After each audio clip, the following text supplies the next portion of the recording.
Hello, world. Welcome to the Speed Strength Show. I'm Tommy. And I'm Braden. And I'm Navio. So I'm going to start off with the definition of toughness, which I just pulled from Merriam-Webster's dictionary. It is the quality or state of being tough, such as of being strong and not easily broken or torn, or physically or emotional strength that allows someone to endure strain or hardship.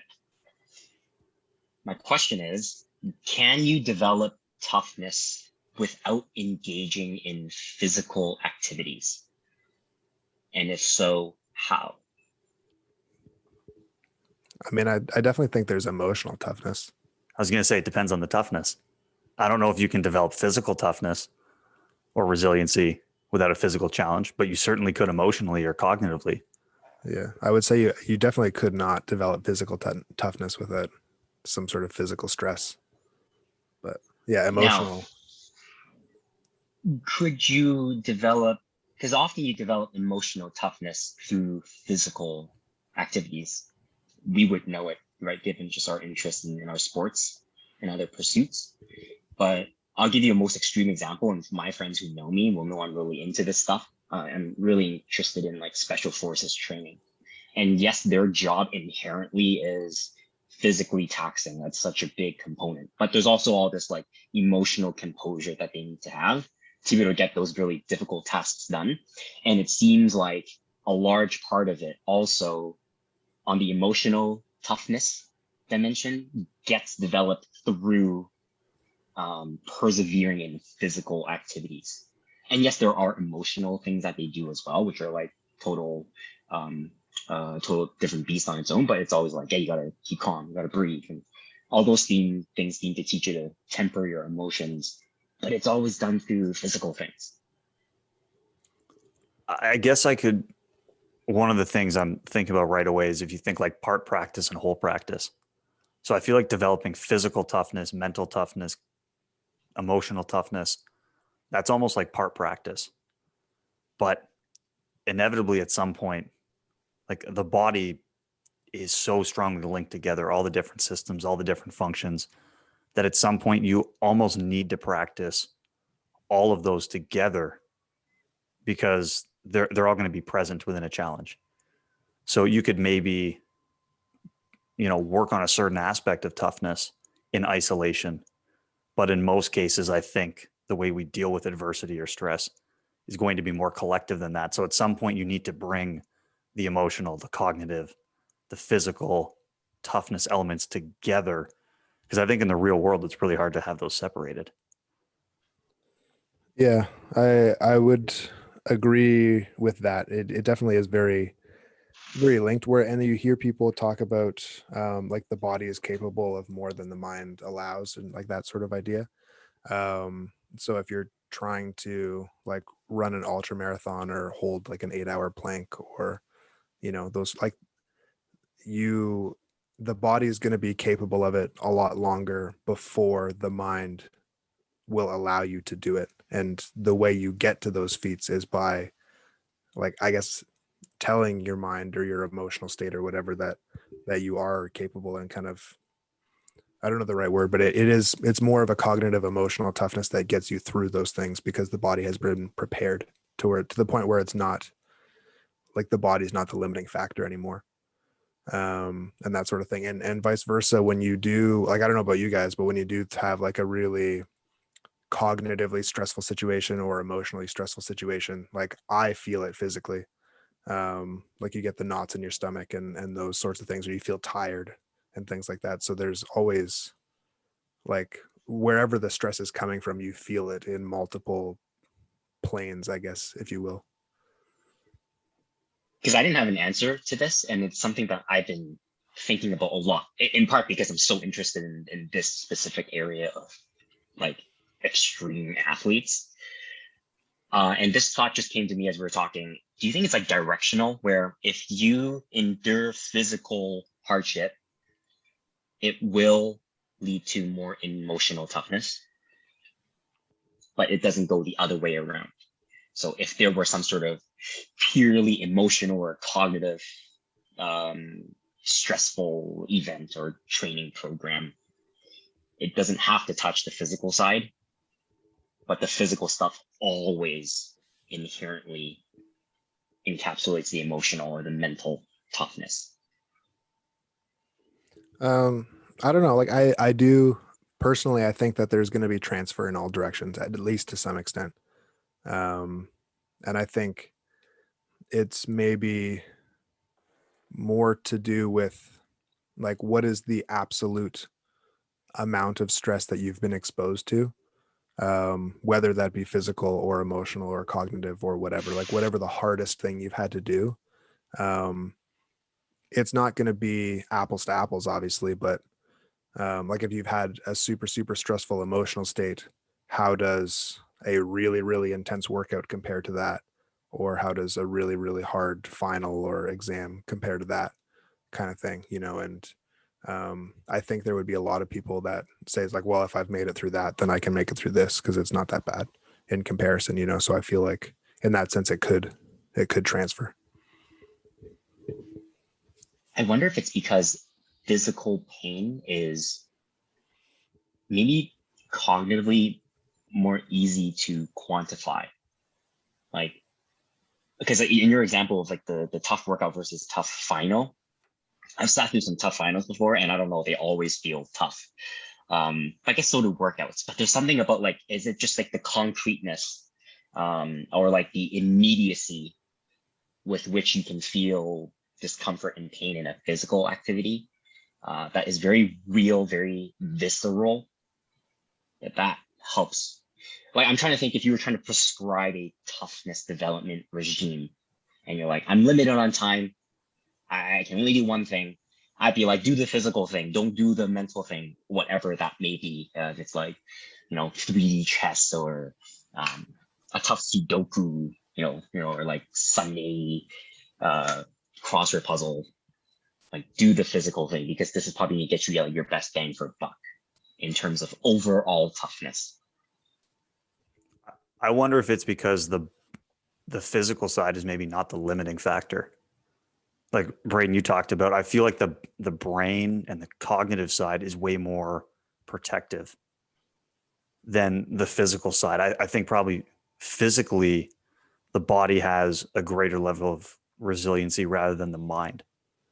In some cases, if you think about, yeah, I was capable of doing something, but my brain was like, this isn't a good idea. Let's play it safe and let's hold back. But physically, the body was probably still prepared to, run another mile or do another 5 reps or whatever. So I wonder if that's maybe why that would be the case, because even if you did something at a lower level from a physical standpoint, maybe it places more demand on the emotional or the cognitive side, because that tends to be more of a protective mechanism compared to the body. I guess maybe it also kind of matters how you define physical toughness, because there We is, did define it. well, I know like the Merriam, but there's multiple definitions in there. But like if you're defining physical toughness as the ability to literally not break, then it's just repeated exposures is going to get you to that point, right? But if you're defining it as the ability to persevere through a physical activity that's very hard and makes you want to stop doing it, like your brain wants to stop because it's worried that you're going to kill yourself or hurt yourself or whatever, then the ability to endure those physical challenges, in my opinion, is still an emotional cognitive stress or a cognitive emotional toughness. It doesn't become physical toughness, I don't think, really. Yeah, Tough one. It's a tough yeah, one. there isn't an answer, but it just seems like, and it's particularly in this environment that I see it a lot. But maybe another way, like you guys all work with athletes, like it is such a pleasure when I meet, dedicated, decent athletes, because typically in that school system, they are also full-time athletes and full-time students. And they are now juggling with two very demanding tasks, one of which happens to be physical and as a result also quite maybe cognitively demanding or emotionally. But other students who aren't athletes, they only have school, so they only have the cognitive challenges and they have the finals. So when I, meet athletes, it's like it's such a pleasure to see they're conscientious, they show up on time, like they will put in the work, good ones, right? Like they don't complain. Most of them. Yeah, good ones. It's like, yeah, like that seems to have to come from physical activity. It feels like it's like I don't seem to, and this is also maybe just stereotype because there's always going to be good ones and bad ones in all domains, but like I can meet the best like math researcher, like psychology researcher, and I don't necessarily feel the same type of like drive and like pushing through it tough, and I don't know if it's because it's easy to be like, are you pushing through your squat or not, because I see you struggling and you did it, and therefore that's a very easy indicator for me to say you push through. Whereas like as you're pushing through writing, I was like, I don't know what that looks like, you're just sitting at your computer, right? So maybe it's something about the immediacy of pushing through physical challenges that makes an observer more likely to view that as toughness, rightly or wrongfully. Or if you, the person engaging the activity, is also an observer, then like you're telling yourself, like you get to see like, man, I really pushed through that one. You're like, I did better this. than yeah.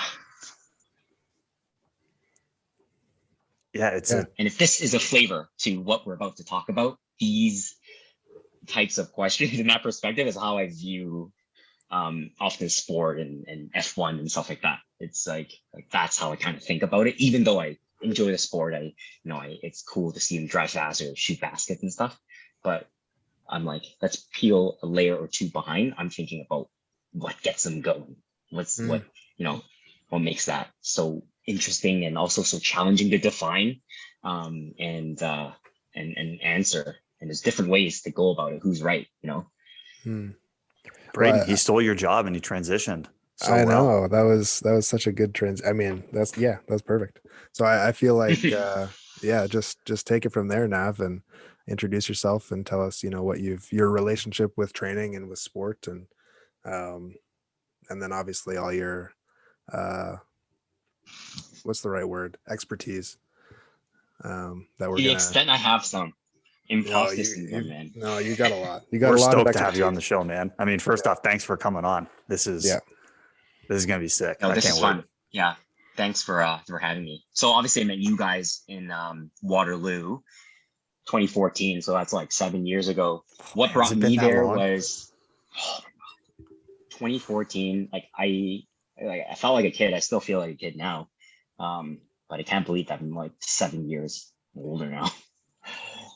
What brought me there was doing my graduate degree in psychology. I just finished my PhD in a field of psychology that's basically workplace psychology. It's called industrial organizational psychology.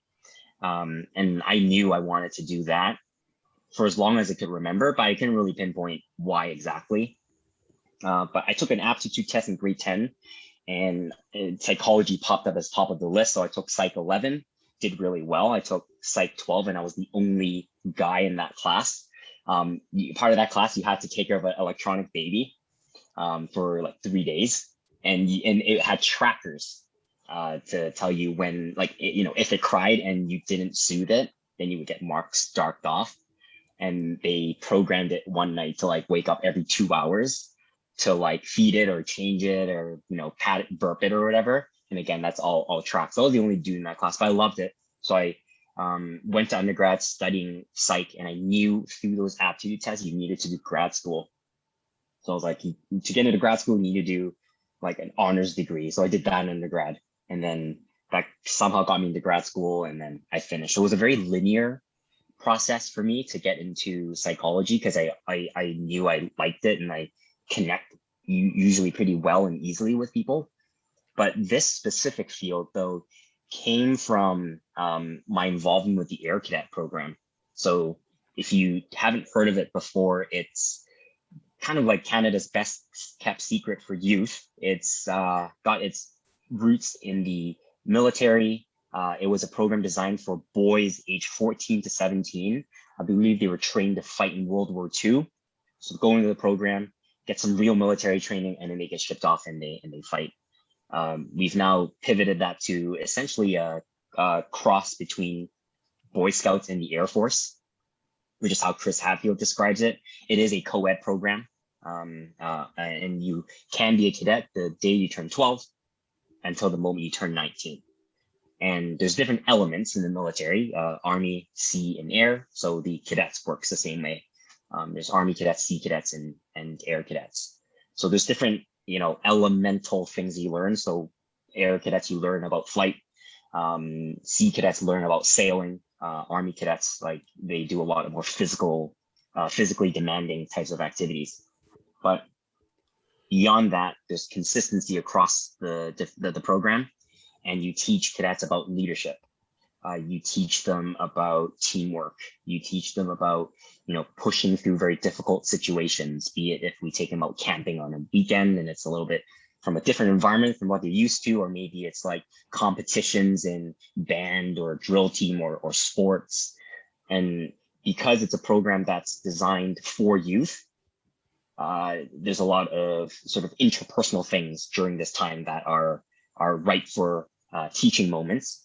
But as these cadets get older, and when they're around 15, they start delivering the program. So you're starting to think about how to manage people, even though you are, 15 and you barely know what's going on. And then you start thinking about what we didn't have a term for, or at least in that way as kids, but succession planning. Who is taking over you when you leave, when you turn 19?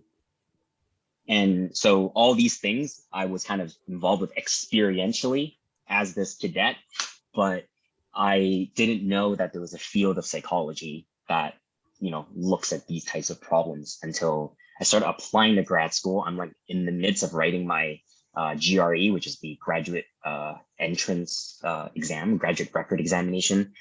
And most people kind of know what they want to do. And I was like, I think clinical, because it's very one-on-one. It's got the interpersonal stuff I like. I can coach leaders.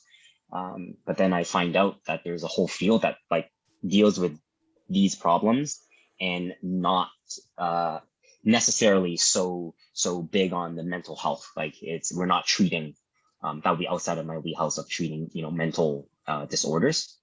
And I don't know that I was necessarily interested in it. So to have to do all that and to never have to really use it again, seemed like it wasn't the right fit. So that's what got me into my field of psychology, was through the cadet program. Now, weightlifting. I don't know if you guys want to hear about that. Yeah, of course. Well, Absolutely. That's how we got to know you, was Yeah. weightlifting. Yeah.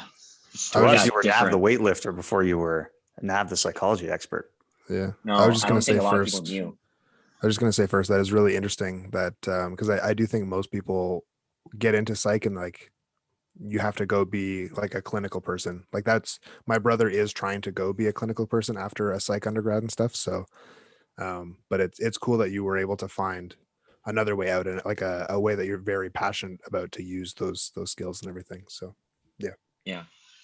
Weightlifting is interesting. So I grew up in Vancouver before Waterloo, and high school there is grade 8, not grade 9. So grade 8, leave elementary school. I meet, I won't say names, but I meet this person who was like one of the naughtier kids. They were like kind of gangster, like they got into trouble. I thought we were friends, and I remember there was a time where I walked a different exit from school. And it was this weird exit where the school was to one side of me, and it's obviously a big cement wall. And then the other side was like a big cement wall with a fence. And this is like at least 2 stories tall, right? The building and as well as the fence. So I'm stuck in this kind of tunnel. And this guy and a couple of his friends see me and they're like, hey, do you have any money? And I was like, no. And they're like, let me see your wallet. And take out my wallet, and it was $20 that I didn't even know I had. But even if I did, I wasn't gonna give it to him. And then he takes it. And like right when this transaction is happening, my math 8 teacher walks by in this tunnel and was like, hey, everything okay? And they're like, everything's fine. Walk away, and I'm like super disappointed. Like I'm like, wow, they talk about this stuff. You get bullied in high school, and you don't think it happened to you, but it happened to me. And oddly, that day my mom picked me up. Usually she didn't. She's like, you want to eat McDonald's? And I was like, no, I'm good. I'm just gonna go home. Like, just super down. Next day, I actually have math class, and I was like, hey, like, yesterday you asked if everything was okay. It wasn't okay. Like, they took money from me. And I was like, somehow in my head, it made sense that I wouldn't be found out I ratted on them. The logic You made a thought lot you of had worked sense. it But out, but yeah, now that I think about it, I was like, bro, there was only 5 people there. yeah. 4 of them were in the altercation. Oh, one of them was a teacher, right? Like, and I was thinking maybe the teacher would like, hey man, it was him. He saw everything. But anyways, those kids all get expelled. And I got my money back, and it was in a check. I even lied to my mom, like, "Hey, I asked you for money, and it was for a field trip. It got canceled, so $20 back." Like, 8-year-old grade doesn't have a thing like a bank account to cash this check out. And then they ended up going to different schools, but the main guy went to a school that was like in our neighborhood, but not the same school. So he always didn't have the same days where they had professional days, like for teachers. So on their day off, he would just come hang out, and he would, through word of mouth, be like, "Tell Navio we're gonna jump him. Tell Navio we're gonna kick his ass." Like, just like, and I remember those times where I would be playing basketball outside, and someone's like, "Hey, so and so's here." I would run to the back of the library and just like hide in a cubicle desk until the buzzer went off, and then go to class because I was so scared. So I ended up meeting a family friend who was several years older than I am, and he got me into working out and martial arts. At that time, I didn't have time during the week to make it happen. So we would just do one Saturday night warrior workout. And it wasn't even good workouts. It was like biceps, triceps, supersets, like bench and row superset, and like just like 3 hours of lifting. Probably all of it was just chatting and hanging out. And then 3 hours of like martial arts. He would teach me Aikido, teach me like judo and jujitsu and killing some pads. And that got me started off with the rest of high school doing that some more. I go to university and I start seeing people lifting on a platform, and damn, that looked really cool. And they were like the football guys, like super strong dudes. I was like, oh my God, I totally want to do that. But I ended up meeting my now teammates, and they just trained there by circumstance. And we ended up being really good friends. I decided to get a coach with them, and put me on this program, and never looked back since. Like that, it just came out of me being bullied. I don't know I would have lifted if that didn't happen, because I was such an avid piano player, and that was what my parents really wanted me to do, at least as an interest. So they never pushed for athletics at all. I never played a high school sports. So without that, I don't know I would have been as interested in weightlifting. And the crazy thing is, near the end of university, I did a photo shoot. I did a 7-week cut, like not really knowing what I'm doing, but like fasted, carb cycled, and like creatine, whatever, just like bro science stuff. And the night before the photo shoot, I was at a McDonald's, which is probably not a good idea, but I was in a pretty good state. And some guy says, "Hey man, how's it going?" And I kind of know a lot of people in Vancouver, like just because I somehow like run into people all the time. And so I didn't know who he was, but I was like, "Hey man, like nice to see you." And I thought maybe it's my best friend's high school friend. And then I ended up going on Facebook like the next day or something, and someone added me on Facebook, and the name looked really familiar. Turns out it was that guy. And that guy who saw me was the guy who bullied me. Like the night before this like big photo shoot of fitness. I was like, and I just felt so angry that I even said nice to see you, because he tormented me for psychologically. I felt unsafe till like grade 11. I was like, I don't think this guy's gonna come beat me up. I think I'm okay. But until then, it was like psychological warfare from his perspective to me. Yeah, and then just the way, like you said, almost like wasn't the end of your fitness journey, but there was some element of fitness journey you were on, and then who shows up like right at the very end. Yeah, It's almost like something that's in like a movie or a story. Yeah, and it was right pre-weightlifting, because that shoot happened in April. I ended up competing in an amateur weightlifting competition with zero training in June, I think. Or no, in April actually. So the shoot was in March and in April. then I found the guys to coach me. Okay. So it actually literally was the end of my bro science journey to fitness and into like a totally different realm.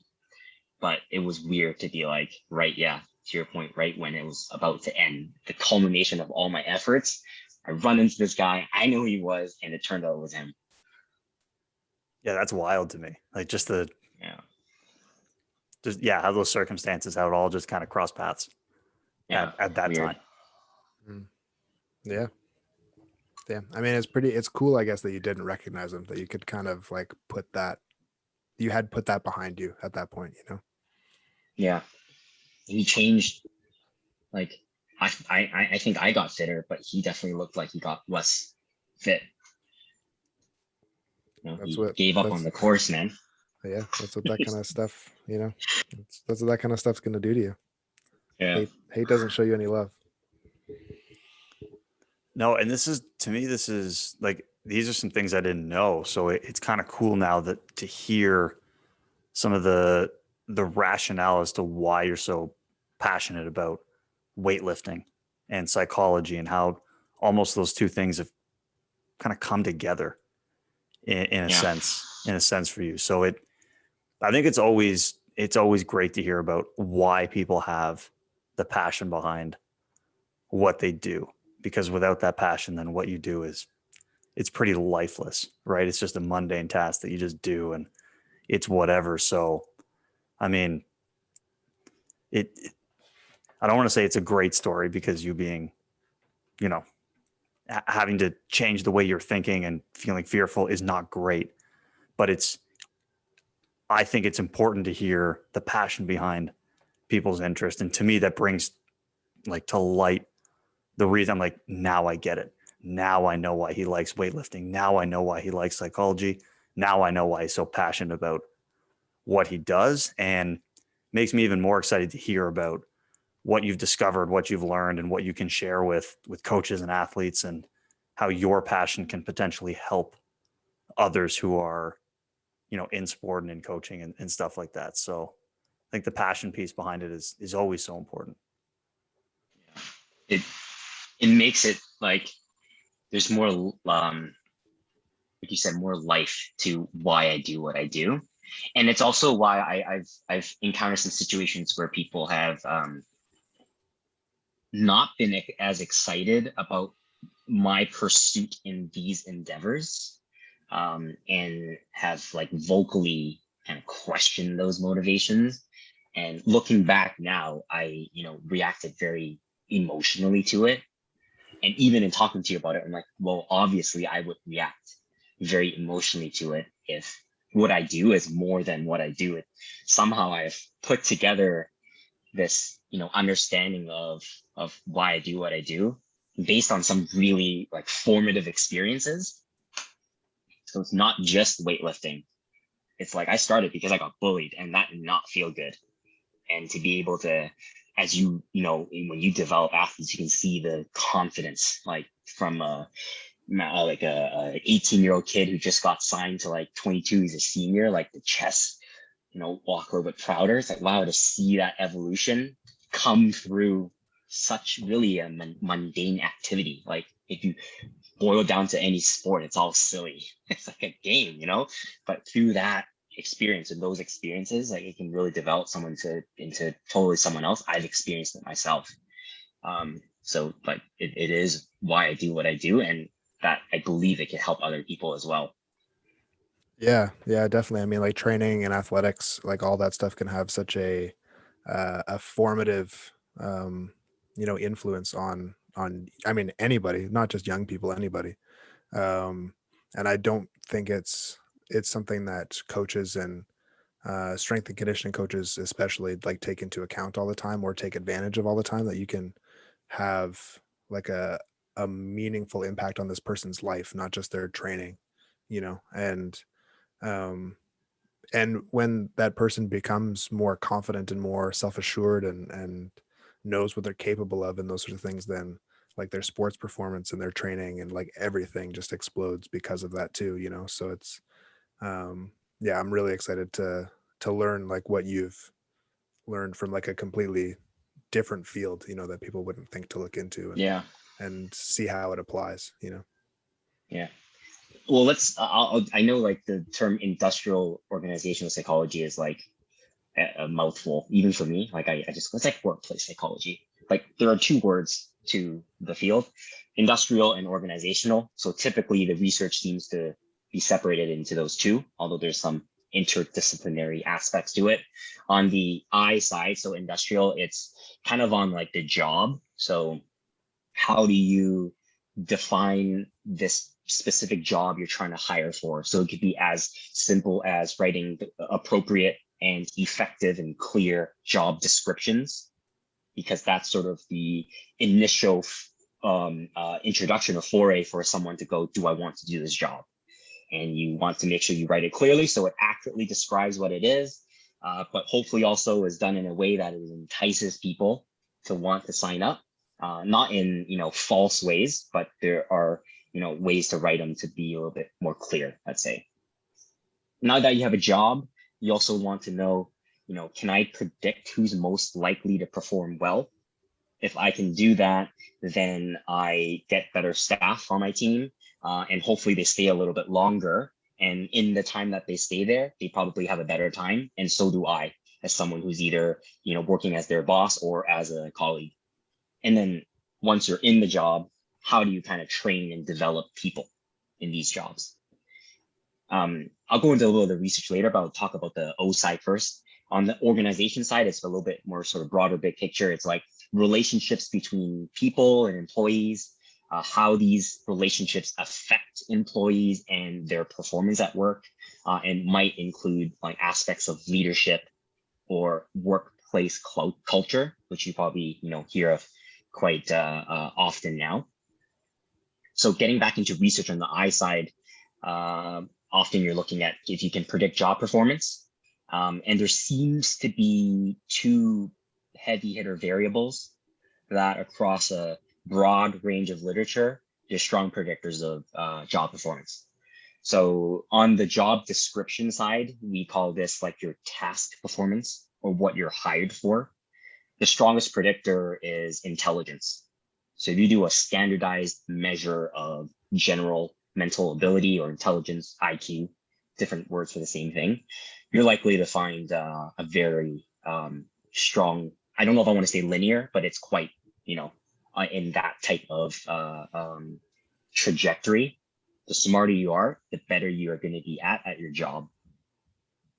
Part of a job also are those things that need to be done around the workplace in order to help the place function well and for the relationships to be well. But you're not hired to do them, but you're kind of expected to do them. Those are like your above and beyond behaviors, helping a colleague if they need some extra help. And the strongest predictor of those types of behaviors is conscientiousness, which is a personality trait. Usually these people who are conscientious are ones who like show up on time.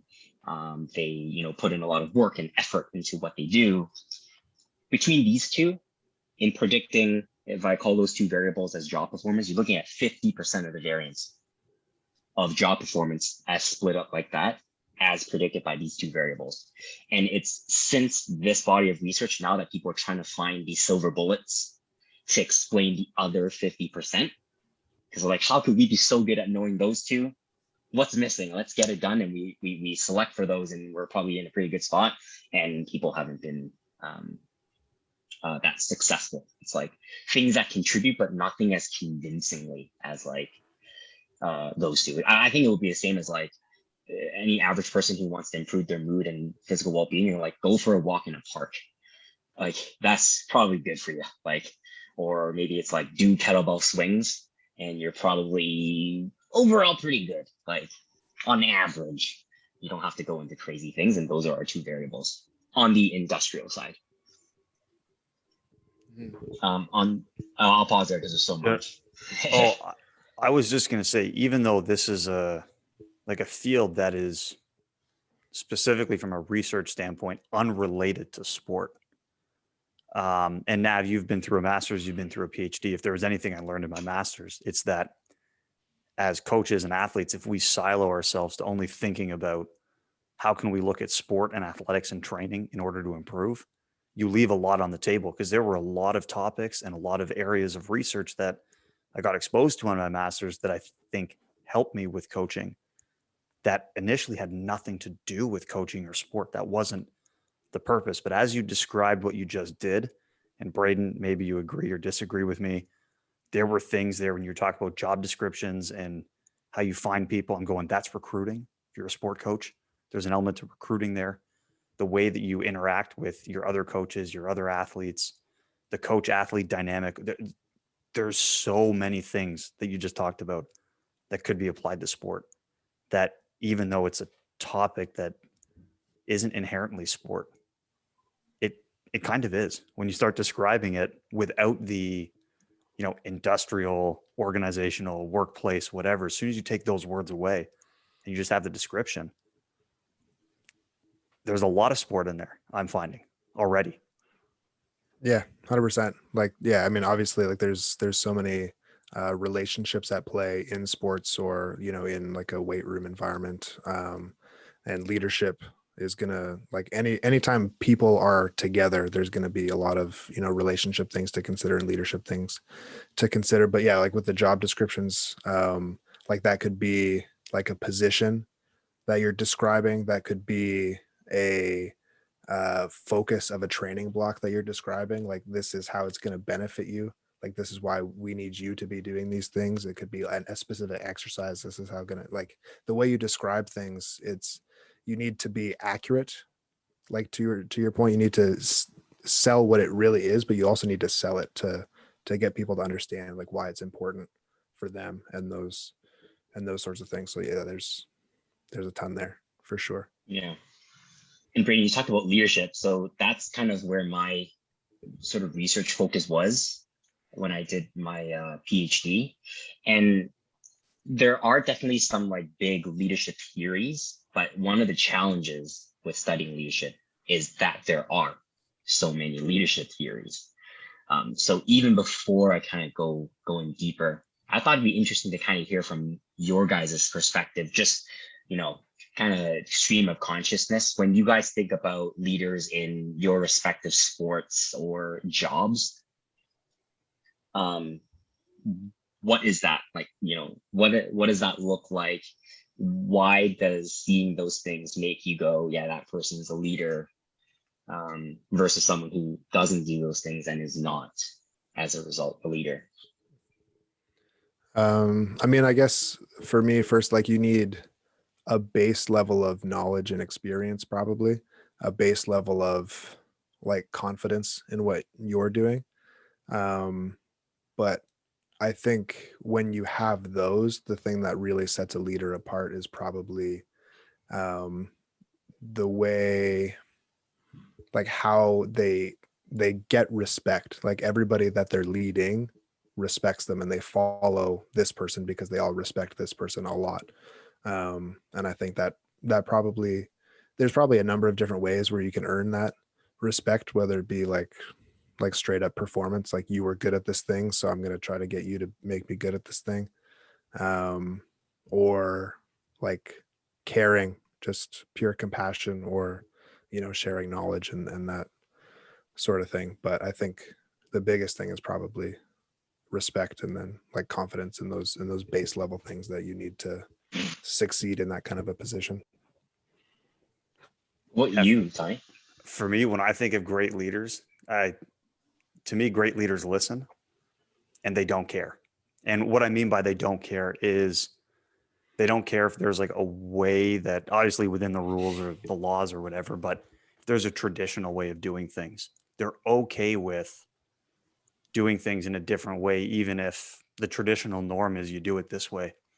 Well, you know what? I don't care. I think based on what I've heard from the people I work with or work for, I'm listening to them, I'm taking their feedback, and I want to try to direct things in the best direction. If that means taking a different path or the path less traveled, they don't care. They don't feel forced to be confined in these kind of rigid boxes or spaces that they have to operate in. So, and that's often where that innovative thinking comes from. Like, where did that person come up with that idea? Where did they come up with this? Well, they decided to venture off the most traveled path and do something a little bit differently, and it happened to work. So if I think of people that I've had as leaders, they're fantastic listeners. They listen to the people they work for. They don't just make blind decisions, and they're capable of making decisions that are best. And even if outside people looking in are maybe critical of it, they don't care because they're doing what's best for their team or their group that they're working with. Now, in your example of them doing something different despite tradition and all that kind of stuff, are they going to be a good leader or effective leader if them doing the wrong thing actually leads to the wrong outcome, or a wrong outcome where other people's like, yeah, I told you. So would that make that person not a good leader? Or is it could be, circumstances happen and we didn't execute collectively, this vision or this plan, but there's something there. And just the very fact that this person is willing to be innovative and outside the box, you go, that's a leader. Yeah, and that's what I think. To me, you Okay. might be a bad leader if you decided to go a different way with something and it didn't work out. And then you thought, well, I'm just going to keep plugging away at this. Like, there might be some good, there might be some bad. So then you might decide, okay, this thing that we did a little bit differently, I like these positive elements. Maybe these other things didn't go quite as well. So I need to try to find a way to maybe make those things disappear and make the good stuff, take more of a bigger role. So I think there could be negative where if you just, you try to jam the triangle peg in the square hole and you just keep hammering away. But if someone tries something different and it doesn't work, well, if they find out it doesn't work, they're probably listening to the people around them. And then we're all going, okay, it didn't work. What can we do differently? Maybe it's A, B, and C. Now we're still listening and we're still trying to push things forward. So Yeah. it sounds like it could be more like being open to change and that sort of thing, like not staying, like you don't commit to the tradition because it's the tradition, and you also don't commit wholeheartedly to this thing that's outside of tradition because you said this is the way to do it. You're trying to like commit to the best thing. Yeah, you do what you think is right, and then And the that's world's always constantly changing. People are always changing. The people within your team are always changing. This team could be anything, workplace, sport, whatever. So Yeah. nothing's remaining the same. So the way you're doing stuff, I think inherently has to have this, this dynamic or growth, change focused aspect to it. So hearing what you guys said, Oh, were we I being think- quizzed? We're being graded now? yeah, there's actually a bit of a framework around this conversation and what it seems like this group would characterize as leadership. And it's actually trust, which may not seem unordinary. When we think about trustworthiness, there seems to be 3 elements that predict whether or not someone is viewed as trustworthy. And there's actually different types of trust as well. But let's just kind of talk about this very broadly. It's how good you are at your job, which Braden talked about. There's also, they call it benevolence, but it's really kind of like treating people well. And I think, Braden, you touched on that too. And then the last part's integrity, which I think, Tommy, you talked about in terms of doing the right thing. And I know that typically right thing and integrity isn't what you were talking about, but it's like, this is the thing that we need to do. And if it's outside of tradition, I'm going to push for it because I believe this to be the right thing. So it's not quite the same thing as like doing something unethical, which is often associated with integrity, but that's pretty important. Like trust, I would not refute that as an important, and if not fundamental, aspect of leadership. But in my research, not that it's something I've created, but what I have come across to see is that there is a very important distinction between formal leadership and informal leadership. Formal leadership is, your position on a formal hierarchy: coach, assistant coach, CEO, your senior executive team, store manager, assistant store manager. There's a official pecking order. But what fascinates me a lot more is informal leadership. And the two can actually be interwoven, where you can have a leader who is a formal leader in the hierarchy, but has little to no informal influence. One that comes to mind, I forgot his name, documentary, The Last Dance. Who was the GM who Michael and all of them kept making fun of him? Oh, Kraus. Yeah, right? GM, that's the guy. I mean, he's probably head of back office, right? Well, Like he would be in makes, charge of the head coach, the assistant coach, right, like exactly. everybody. Like, wow. He probably signed And yet, everybody in that documentary to a contract to be part of the Bulls. right. And yet they had zero respect for that guy. I remember the scene where they were like, after a team, I don't know if it was a period or a game, they're like, shut that door. He's not coming into this locker room. Right. Yeah, I And I remember go, that. oh my God. Like, and as I'm watching stuff like this, I'm like, what went wrong here? Right. Like, you want to be on the same team. You are on the same team, and you're not. And I think the informal stuff is what's really interesting. And that usually I think is where like real relationships really come through and have an impact on whether or not you have fun on your team, which for a lot of athletes who are in school, like that's kind of your best bet is to have some fun, do a thing you like, make some friends, some lifelong friends maybe, and then you move on to your actual career, which usually isn't in sport. I mean, But especially I in don't Canada, know. like how Yeah, many, unfortunately. most athletes don't get super well. Like no one's getting 80 grand a year scholarships and things like that. You're in your sport because you enjoy it, like you said. Yeah. And I think that part's really neglected. And I think being able to understand those influences and those consequences, if you can take that with you, then when you leave sport, what you're left with is something that is so much more valuable to you than I could throw a ball really well.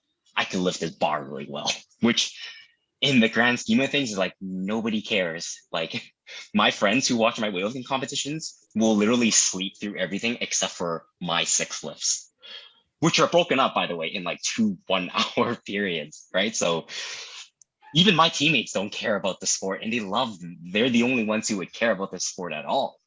But you know, the lessons about how to deal with human behavior, like that stuff to me is interesting. So things like trust, you guys talked about a lot in terms of like what leadership is. This isn't actually something I tested yet publicly, so I'd be curious to hear what you guys think.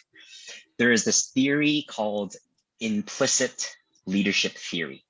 Implicit being a little bit less obvious or on the surface, but it seems like everyone seems to walk around with their own unique theory of leadership, and yet there's a lot of consistency across people. So open the question back to you. If you were to think about traits that describe an effective leader, what might those be? We talked about trustworthiness, subsumed under some of those things you guys talked about. Like what else? What else is there?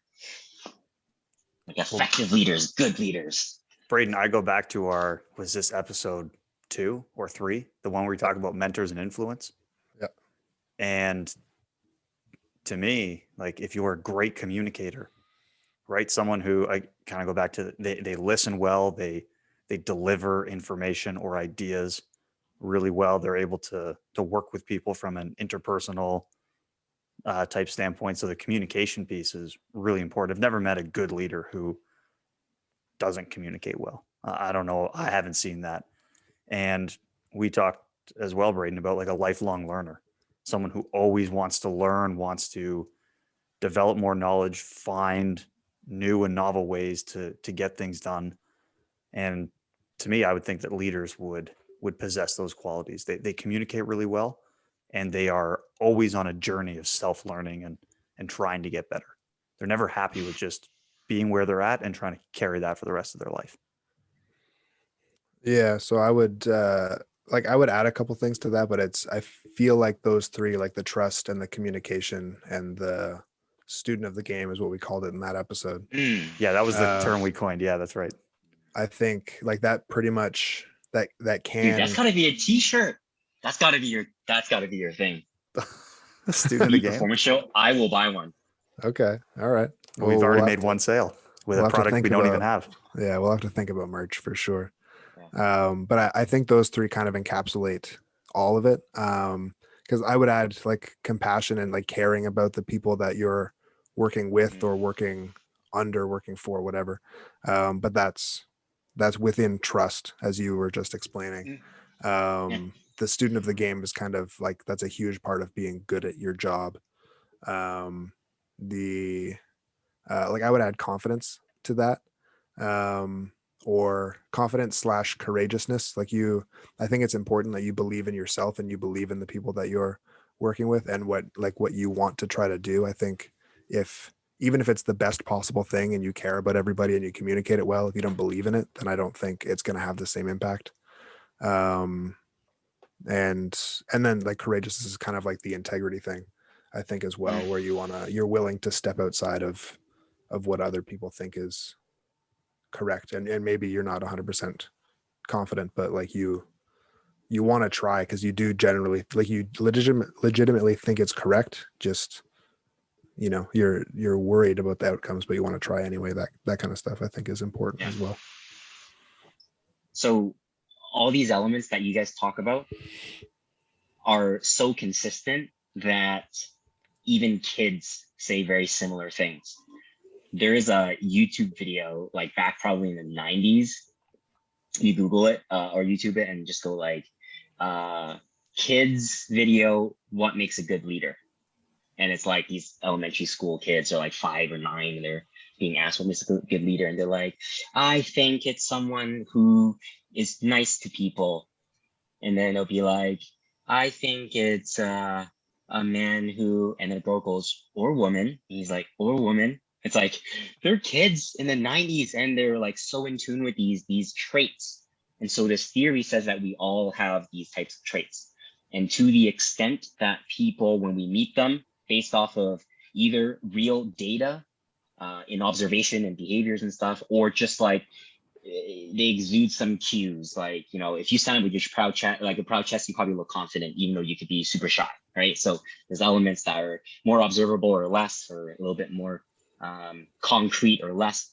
If that person really sparks all these different traits in your mind that you believe are effective leaders, then you're going to think this person is a leader. And when they have that impression sort of like imprinted in your mind, then you often might even seek to look for things in their behavior that confirm that that aspect of whether they're a leader or not. Implications, it might say, I guess first impressions are really important. Another implication is what is required to be successful in your particular context is more than those things, and yet you only gravitate towards those initial confirmation bias type perceptions, and now you have to kind of correct. So there's lots of things you can do, but let me just read you out some of those traits I have. Caring, sympathetic, compassionate. So Braden talked about that nice. So it's under trustworthiness. There's like a good decision maker. They're goal oriented. They're dedicated. Good communicator. I might assume that under like charismatic, sociable. All right. There's assertiveness, tough. I asked the question on that. Tommy, you said outside the box thinking. So there's creativity, innovative, courageous is actually there. Educated, intellectual. That's probably correlated, what I talked about earlier with job performance. You're smart, you probably do well. So that's why educated is there. So we all have these traits. Now, my question is, why wouldn't everybody want to be that?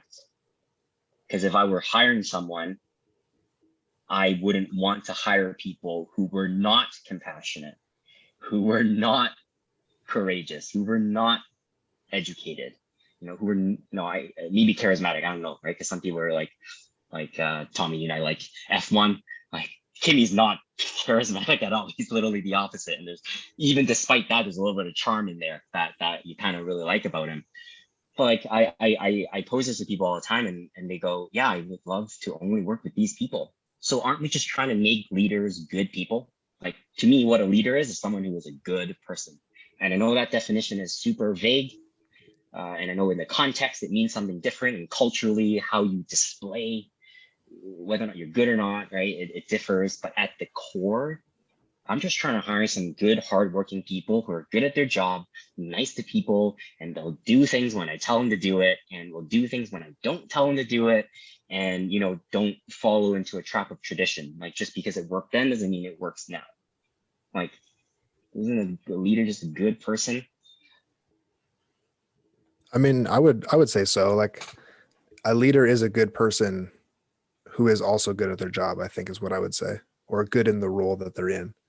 Um, if I think about a good person, it's the person who's compassionate, uh, some degree of like sociable and that sort of thing, and sympathetic, and um, like somebody, if you care about others and are self-aware enough to realize your impact on others, then I think that makes you a good person. And integrity, like all those things make you a good person. But then I don't think you need to be overly educated or intelligent or um, assertive necessarily. Like the things that, like, you don't need to be a student of the game to be a good person. I think that's something that you need for a leader, but I don't think you necessarily need to be good performance wise at any particular job or skill or whatever to be a good person. So I like the idea that it's a good person plus, you know. Mm. I Now, don't know. student of the game. Sorry. It's tough because I'm agreeing with Braden all the way, and then we got to that bit of the end part. And I'm like, I don't know if I agree fully with that, because I think there is a level of intelligence. Maybe it's not book smart, but there's a social, a cognitive, emotional intelligence that I think you have to have as a leader, and the ability to read a room, see how people are reacting, how do they behave, how do they interact. I don't know if a leader could be or like a good person could be unintelligent, because I think in order to be a good person, there's a level of intelligence you need to have, as you alluded to, Nav, that being a good person is such a difficult thing to describe. It's always different. It's always context dependent. And I think if you lack an emotional or social intelligence, I don't know if it's possible to then react in different situations and do the quote unquote right thing without that intelligence, because then your ability to read the environment, read the room, read the people might not be there. So I don't know. Again, that's just my initial. Yeah. It might not be book smart intelligence, like 1+1 = 2, but I think there's a level of intelligence you need to have to be a good person. Yeah. But we talk about book smarts. If we don't go with that stereotype, and it's just someone who's good at their job, whatever that job is, it's probably some sort of expertise. And maybe it's just sort of my perspective of how people should engage in their pursuits, whatever they are. It's like aim to be the best, whatever it is that you do. You can't compare apples to oranges, but man, if you do this job, be the best at it. Like, how exciting is it to be someone who's like, yeah, I spent my whole life learning how to fish, and I understand all the nuances that make it happen. Like, I want to work with that guy, right? And so, like, if everyone is in pursuit of things with that type of mindset, then we're all leaders in our own domain, just trying to make you a better coworker for whoever is in that area, right? I probably wouldn't be a coworker if it's like, plumbing. I'm not an expert in that field. But if you're in plumbing, be that person who knows all the ins and outs. Be that person who's willing to help people when they need it. Be that person who asks how people are doing in their day. Right? Be that person that maybe sometimes questions if what we're doing is the right thing to do. Should we course correct? And this is all outside of the formal hierarchy. And I know sometimes, the buck has to stop somewhere, and that's going to be on typically a formal leader. But outside of legal, types of situations, or what different agencies need to speak to each other, which typically the formal leaders do, it's like, I think a lot of what we do and how we do it and where we do it is kind of under that informal leadership bracket. Yeah, definitely. I mean, I know it's more often, I think, in who gets hired or who gets promoted, it's more about how you work with people, less Yeah. less about performance. Like, I think people are willing to, like, if the person who's giving you the job is someone who's going to work with you, so they want to work with somebody that they like. It's not necessarily the person who's the absolute best at the job. They need to be good. Of course they need to be good, but I think the informal stuff, the more social stuff is more important than we give it credit for a lot of the time. And think about your sports, who gets team captain? Yeah, I mean it's the It's a kid. formal leader, right? When I Yeah. watch hockey, it's like if anytime there's an issue with a ref, it's like the two captains are being like trying to make their case and fight for their team. But other than that, C, it's that person who has the C on their chest or captain's armband or something. It's like that's the person who on this team we say, man, that person fights for us. That person is going to put in the work. They may not be the best goal scorer, but man, they put in the effort. They care about me. It's like that's just a good person. That to me is almost like baseline expectation of what it means to be a good teammate. Mhm. Right? I should be nice to you. I should do the best that I can. And of course, if I lack the competence, I may not even deserve a spot on the team. So let's say I hit some minimum threshold, right? It's like all these other elements. It just sounds like someone who like everyone should strive to be those things. And if we are, then like if everyone on the team is like that, then wow, collectively you got some really strong individuals, and that's a pretty good place to start. And it's not always the case. Then there's relationships between different pairs of people that influence the cohesiveness of a team, and there's cliques and stuff. But let's start off with some really strong individuals who at the baseline are good at what they do, pretty nice to people and pretty honest. That lifelong student of the game, like I maybe think that as humility, because if you're humble then you always are eager to learn. I want everyone to be humble. I don't want anyone who's cocky on my team. I want everyone to know where we have our strengths and weaknesses, and collectively we fill in all the gaps and we're a strong unit. Yeah. But to me, that subsumes under just being a damn good teammate, damn good person. Yeah. I'll add one thing to my definition of a good person, and I think that's like passion. Being passionate about something, I think, is important, because I don't think you can become like a full human being, like a fully realized, like your life is important to you and to other people without some degree of passion. And I think in a workplace or on a team, like I've been on teams where people aren't passionate or they don't really care about the team's performance or whatever. And it's like, it is not a good time. And obviously nothing goes well, So I think I think within that could be the student of the game, because if you are passionate, then you want to succeed and you want to do everything you can to learn and grow and to help everyone else as well. So it's kind of all together there, as you're saying. Yeah.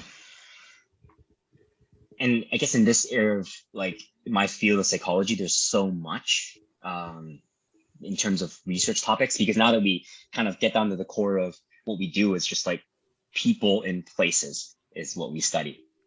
And there's people in every place. And There's so a lot of that people in a lot becomes, of places. oh my God. And so part of the problem with coming out of this degree is like, what job can you do? Well, technically you can do every job because there's people everywhere, but it doesn't work like that. And so that's always challenging for people coming out of this program to kind of navigate what they want to do now. And it depends on the availability of jobs and maybe interest. Like Tommy, like that'd be perfect for me to, if I could and be capable enough to work for an F1 team and start to think about the relationships between the mechanics and their drivers, and maybe like relationships between different drivers, mechanics teams. Is there tension that way? Like how does that impact their team standing, right? Because if they're only fighting for their own driver, you're going to neglect that there's half of your team on the other side. Then there's like the people in the front who you see on TV and the people in the back. Do they feel like they're part of the team, even though they don't get any of the media attention, right? So that's what we do. But we're so limited on time. I thought what I'd do is at least give you one very key finding beyond the intelligence and personality predicting job performance. The other big one is actually in the area of goal setting. And in athletic endeavors, it's like goal setting is like everything, right? Everyone's got different goals, different training blocks and stuff. You guys as coaches, how do you guys think about setting goals for your athletes? Not that they need to hit a certain number or that they need to do a certain thing. It's because that's probably determined by the constraints of the sport and the needs of the team. But kind of like how you get them there. What types of things are you considering outside of the physiological mechanisms or reps and sets or types of exercises?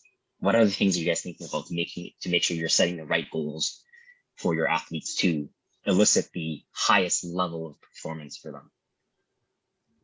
To me, it's the process, right? Because of what you've described here, if you think of a typical goal, I want to lift X number, I want to run X number, jump X number, something like that, or win a championship or whatever. Now that you've removed that element, what's left is the actual the path or the process to get there. And so I think to me, it's identifying for the athletes what are some of those little things along the way. And maybe it's something small like, being on top of some schoolwork before we leave for a week for a conference championship. So that way, while we're wherever in the country for a conference championship or a national championship, you don't have to stay up till 3 a.m. studying or preparing for something or doing something last minute. It could be a small thing like that. It could be something in nutrition, something in sleep, maybe identifying some habits of people who are at the level. I want to win a championship. Well, let's look at some of these championship level athletes. What are some of the things they're doing? What are we not doing? These are some things you may need to start to work towards. And so to me, I think the process or the journey of it is almost more important than the end goal, because if you don't address the journey or the process, you'll never actually make it to the end of your destination. So to me, that's a big part of the goal setting, and is identifying that for them, because it might not be as obvious.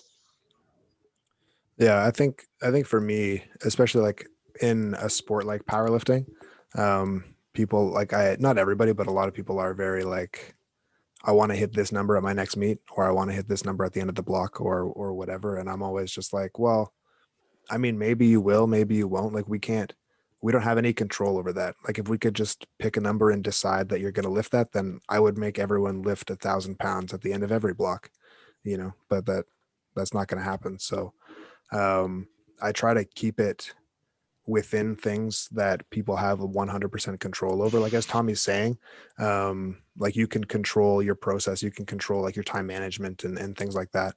The thing that I put the most emphasis on is just, are you having fun or not? And like, what can we do to make training the most fun it can possibly be?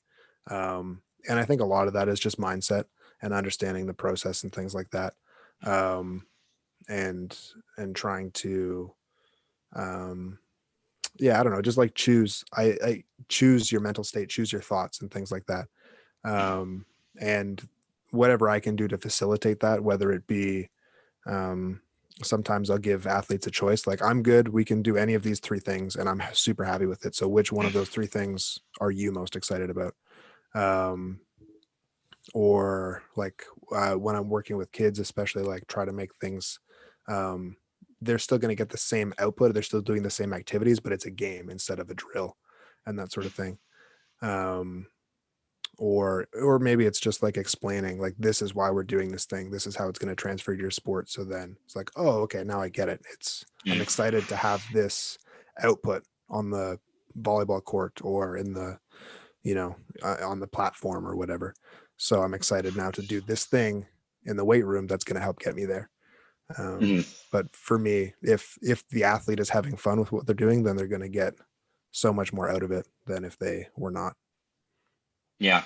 And everything you guys said, I'm going to try and pull some, principle out of this area of research in terms of how people think about it. So Tommy, you said, process is very important. And in your example was like, what I need to understand this athlete, maybe they've got some exams. Essentially, they have a life outside of their athletic pursuits. To understand this whole person, to me, touches upon some of those like relational aspects of leaders who not only are good at their job, but they kind of really take care of the people who are around them. And you as a trainer might go, well, I know you have other things outside of your life.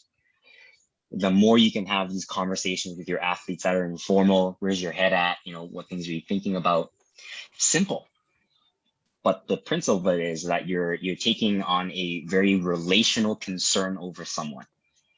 And when you do that as an athlete, which I've experienced before, man, it feels good because it feels like they care about me. And now I just feel like I want to fight for them. Man, like even if I don't do it for myself, which is the better thing, like the intrinsic motivation, sometimes you just need a little bit of an external thing. It's like sometimes you hire a coach just because there's someone you're accountable to, and just to have that external person to nudge you along, that feels good. That's kind of basic of what we talked about earlier in leadership is, really taking care of people. And I'd like my teammates to take care of me too, right? I want them to be like, how's your day going? That's just to me like some basic human elements of being a good person. And it kind of touches on this leadership principle of like of relational care for other people. Braden, you talked about process as well, but can you remind me what you said? Because sorry, that just lost No, track. it's good. The biggest thing for me is just that the athletes are having fun. Yeah, that's right. Yeah. And how do people usually have fun? When they actually can succeed at what they do. It's usually quite demoralizing and therefore not fun if all you encounter is failure. A really big finding in this area of research is how to set the most effective types of goals to elicit the highest level of performance.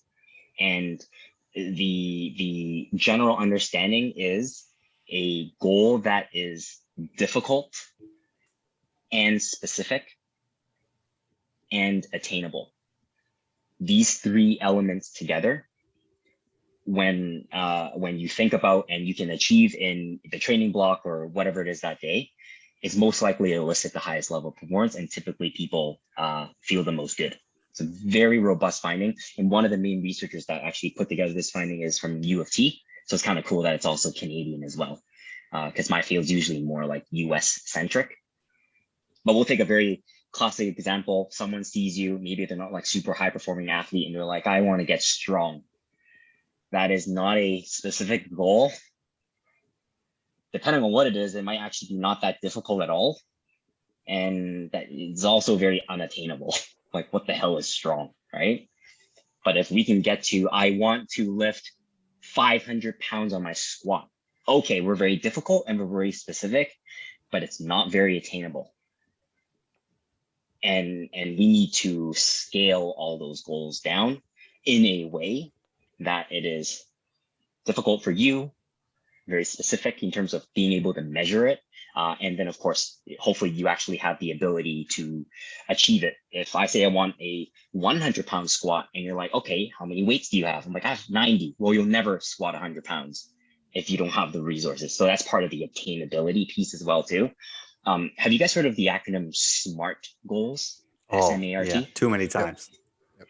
That's actually research based, like all those things. Like the S is specific, Yep. M is measurable, A actually I think is attainable, R is realistic, might be put in that. Timely, it's the help with the attainability of it. So there's actually a lot of good research on that. It often gets cliched out, but there's actually some other things to consider. How important the goal is to you seems quite obvious, but if you don't care about it, it doesn't matter how difficult, specific, and attainable that goal is. I've never actually heard that used in conjunction with SMART, which now that you say it, seems really stupid to not include that as part of it. Yeah. It's right? like if you tell me, it's like specific, it's like you got to squat 500 pounds, but I don't care. Yeah, I actually don't I'm care gonna if I do can it. squat 500 or not. I really don't Yeah. care. So I'm never going to try it. As we're Braden probably wants to squat a lot more than 500. Maybe not right now, but at No, one I point he don't did. care that much. I don't care that much. Yeah, I mean, yeah, I used to care about that. I don't care anymore. Exactly. Yeah. Yeah. Yeah. And so as a coach or earlier off air, we're talking about like treatment plans for, physiotherapists and stuff. That goal needs to be important for your client as well. And there is often a happy medium where you might know something is good, but your client may not feel it is as important. So is there a way to bridge that to make it important for them? That's one way to think about it. Man, it's so obvious, but like it sounds Yeah. so brilliant, and it shouldn't sound so brilliant because it should be so obvious. It's actually cool that blows it's my mind. Canadian kind of finding too, right? And then the other thing is feedback. Meta-analyses are studies of studies, an aggregate of effect. And there's this paper that came out in like, I don't know if it was 90s, but definitely within the past 20 years. They found that on average, feedback led to positive changes in performance, but about 1/3 of it actually led to decreased performance. You go like, so feedback's like not all good. And turns out it has to do with how you deliver feedback.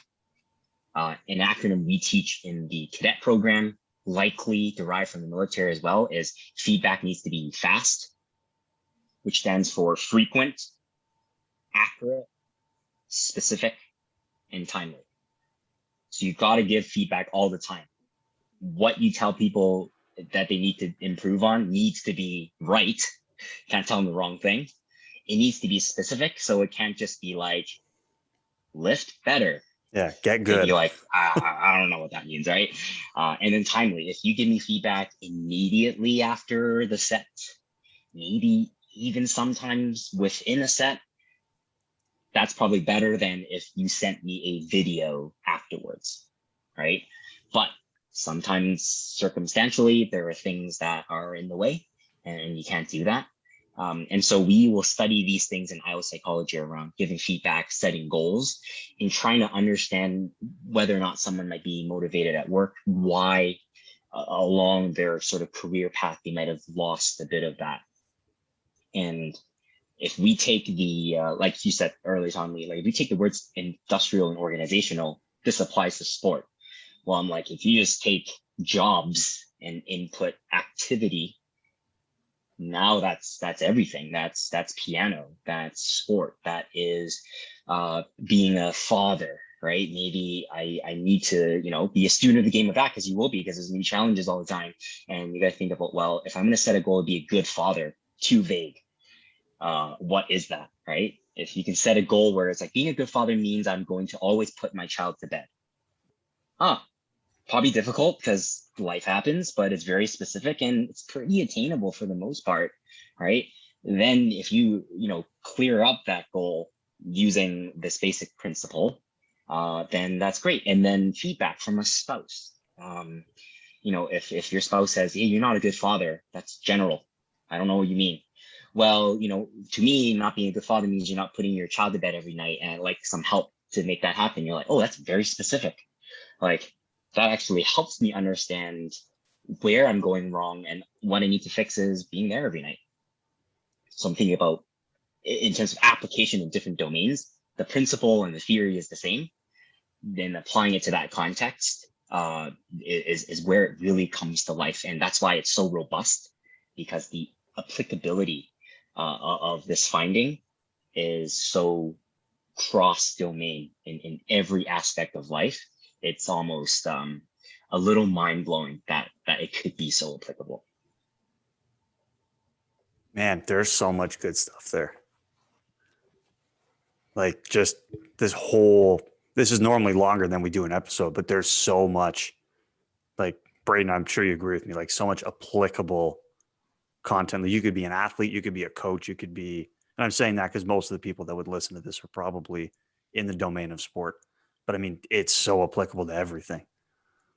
Yeah, definitely. Like how you give feedback, how you set goal. Like I'm also The whole thing. The whole thing is just, yeah, it's there's so much to unpack. Like, I mean, yeah, I think we need to, luckily we're doing a part 2, so we don't need to jam it all in. I'm stoked that there's a part 2, because I feel like there's so many domains and so many ways that we can apply this. And Yeah, there's some stuff that we talked about off air that we haven't even dove into yet, that I'm excited to, ask about and try to tease some info out of you. Yeah. And let me leave you with one more thing on feedback before we kind of call it.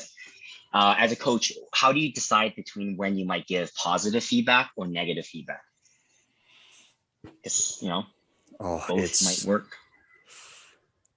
It's so situational. I always try to tend to focus my feedback on an overall outcome. So the only time I'll go into, I'm assuming what you mean by negative feedback is like a don't do this or don't do that. is if the focus on the overall task at hand is not happening. And Braden, you know, sort of with my Venn diagram principle of technique, to me, there's some things that you can't negotiate. And then there's a lot of things that people do differently that it's their, you know, athletic expression or their creativity, the way they do the movement. And I find by giving them an overall goal and focusing them towards that, they can self-organize and figure out how they move their body in order to best achieve that goal for them. And normally the goal I give them are those non-negotiable things that we need to do. But then some other stuff isn't as important. And so that's where their athletic flair, their creativity comes out. Actually, let me clarify too what I mean by positive and negative, because I think what I mean by that is whether or not someone is good, doing something well, and you say, "Hey, that's good," versus, "Hey, that's not good," or like you're not doing as well as you should. Oh, as opposed to do this or don't do that. I think, I mean, for me, I think I generally try to avoid all of it, honestly. Well, I mean, not all the time. Like sometimes, I guess if somebody is surpassing my expectations, maybe like if we've been working on something and it's like, whoa, all of a sudden, like you're hitting it. Like we've been working on it, and I've been seeing steady progress, but now like you have it, then I want to let people know I'm really impressed. This is amazing. You're doing a great job, that kind of stuff. Keep it up. I guess partly because I want those moments to be like meaningful, or like if I don't genuinely feel it, it's not going to be as meaningful. And if I'm saying it all the time, it's not going to be as meaningful.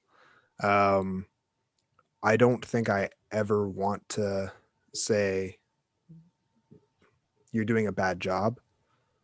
I don't know. Like sometimes I think people aren't pushing themselves the way that they can or need to be, or they're not as focused as they can or need to be. So it's in those situations, like, I guess I'm pointing it out, but it's more like, okay, what's going on? Like, why is this happening? Do you feel that it's happening?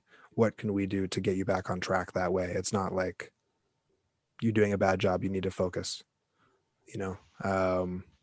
Other than that, most of the time it's more like informational. Like I agree with what Tommy's saying. Like you aim for this thing that we want, and then whatever else happens is fine. And if I'm seeing something like, okay, you did these things well, but then this thing was off, so try to focus on this or try to feel this. It's less emotional and it's more just informative, I think, anyway. Yeah.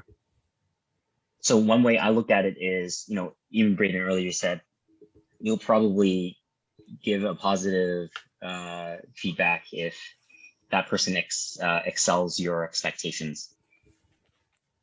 What if your expectations are way higher of that person than that person has of themselves? Which it may be possible, and it just depends on the population you work with. If you work with like super high performing people, then kind of they probably are their own worst enemies, and you have to be like, you're doing fine, like relax a little. But if we focus on the recipient who is giving feedback, a way to look at it is kind of their overall self-esteem, or maybe their kind of confidence in that particular activity. And turns out negative feedback is effective for people who have high self-esteem or are very confident in their abilities. It may seem very intuitive in some ways, because I think it is, but that's a way to kind of go, you know, under what conditions might you say good job versus, hey, you got to work harder. Because the person who is really good at their job, or lots of interests, there's different ways to kind of maybe get at whether or not this person has high self-esteem, and I'm using that term very loosely, but if they really care about this and they're really dedicated, they have all the resources, and you go, I'm actually gonna try and give you a little bit of a negative feedback.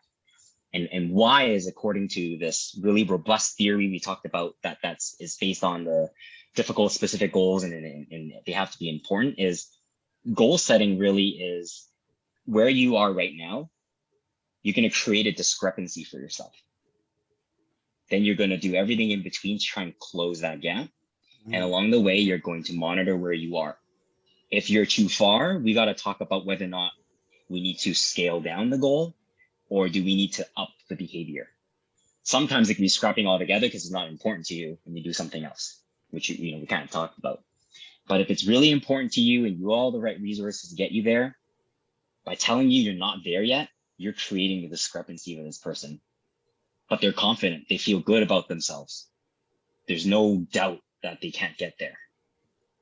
But that person who, is a little shaky, not really sure, I'm kind of deciding if I should do this or not, that's not the person you want to say you're not there yet, because they're already questioning if they want to be there at all, if this is what they really want to do. With those people, you kind of want to motivate them a little bit with the carrot to say, hey, and I guess there's degrees of positivity, right? You don't have to be like, man, that was a killer PR. You could just say that was good. It was a good session. So you can still save those big moments, because I believe in that myself, that I want what I say to have impact. And so I'm not going to just hand out like on Halloween, just everyone gets good jobs. Like, no, actually, I rarely, and that's probably a fault of me, because I'm so hard on myself, but I need to recognize that not everyone is motivated that way. It's like there's probably not just good versus bad, it's degrees of good. So you can save your super good ones for those moments where you're like, you really hit my expectations out of the water. Wow, that was a tough one, you pushed through. But in the absence of that, you're like, this person, I don't know, they're kind of teetering. Give them a bit of that carrot, goes a long way. Whereas those who are super confident, yeah. I mean, not to just only give them negative feedback. They need to, know that you're on the right track too. But those are the ones that you definitely can douse. Some, you're not there yet. Keep going. Like, you're on the right track, but keep going. I mean, yeah, it makes so much sense, but I just never thought about it that way. It's interesting to break like social interactions and motivation down into like, these are like the logical evidence-based steps, but it makes so much sense like anything else. So yeah. Yeah, that's cool. That's I'm good stuff. Glad, man. That's good stuff. I'm glad.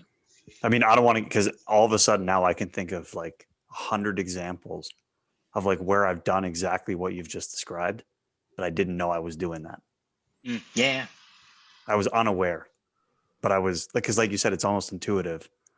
So it's like, oh, this is how I'm going to do it. But you're actually not aware that you are active. You're not actively aware that you're doing it in that way. Yeah. And I mean, this is just in the last couple of weeks of coaching people. I can think of these examples. Do you guys know who wild John Donaher is? Heard of that name before? No. He is a crazy jiu-jitsu coach. He used to be GSP's jiu-jitsu coach, and now he's really known for training a group of guys who like are really good on leg locks. And so that's like the next change in the game is like everyone used to be focusing on like Kimuras, arm bars, like neck stuff, and then he's like, dude, half your body is below your waist. We're not touching and using this at all. And it's like, boom, he's totally right. So now there's like a whole ground game using like legs only. And he went on Joe Rogan's podcast and he said, when I coach a guy like GSP, he is obviously a really good fighter and he has built up a lot of instinct over his life. And so I believe for you two, the same thing. I just want to say, like, a lot of people worked at the pack, but you two were some of the best people there. Like, there are some people who just kind of skate by. I mean, we're going back to the whole good person thing, but there's some people who I knew were just like there for a paycheck, get to hang out. I'm just going to sit in this chair for a couple hours and leave. But you guys like worked when you were there. And obviously you also had this student of the game mentality outside to make sure you were like legit in your sport pursuit and coaching. So like for you guys are very experienced because you put in so much work there.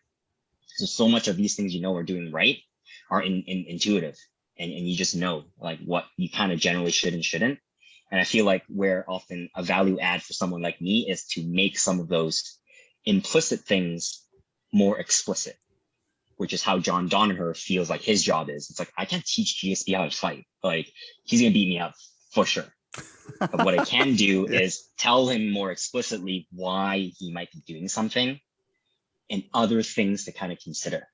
And with that sort of further pathing in his mind of what he's doing and maybe drilling it a little bit more effortfully, it gets more ingrained as instinct.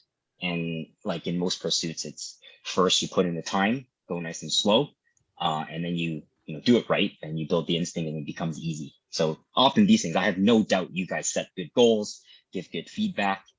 It's just like that's the language and the lens through which I view an interaction like that. Even things like giving feedback eye level. I've seen coaches at like Good Life where like someone's doing crunches and they're standing.